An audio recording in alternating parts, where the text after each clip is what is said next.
وہ دشمن جو بظاہر دوست ہو، اس کے دانتوں کا زخم زیادہ گہرا ہوتا ہے۔ اگرچہ معاف کر دینا ایک اچھا فعل ہے، لیکن لوگوں کو ستانے والے کے زخم پر مرہم نہ رکھیں۔ جس کا دل خوف سے خالی ہو، اس کا گھر رحمتوں سے نہیں بھر سکتا۔ اپنا غم سوچ سمجھ کر بانٹنا چاہیے۔ دنیا میں ہمدرد کم اور سر درد زیادہ ملتے ہیں۔ کڑوی زبان والے کا شہد بھی نہیں بکتا، اور میٹھی زبان والے کا زہر بھی بک جاتا ہے۔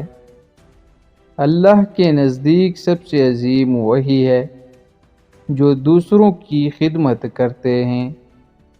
اچھے لوگوں کی صحبت اختیار کرو، اس سے تمہارے سب کام اچھے ہو جائیں گے۔ خوبصورتی حسن میں نہیں، بلکہ اچھے اخلاق میں ہوتی ہے۔ زندگی میں ہر موڑ پر آپ کا سامنا راستے پر پڑے پتھروں سے ہوگا۔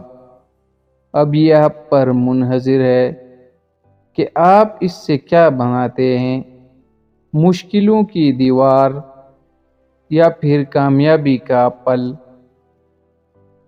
ایک ہی شخص آپ کی زندگی بدل سکتا ہے، اور وہ صرف اور صرف آپ خود ہی ہیں۔ گھر کی چھت پر سفید کبوتر آ کر بیٹھ جائے تو سمجھ جاؤ کہ اس گھر میں بہت جلد خوشیوں اور دولت کا دروازہ کھلنے والا ہے۔ ہم ہر دن کو یاد نہیں رکھ سکتے، لیکن ہمیں اپنے اچھے اور برے دن ہمیشہ یاد رہتے ہیں۔ جس شخص کے اچھے دوست ہوتے ہیں، وہ کبھی بھی غریب نہیں ہوتا۔ جس کا کوئی خواب نہیں، اس کا کوئی مستقبل نہیں۔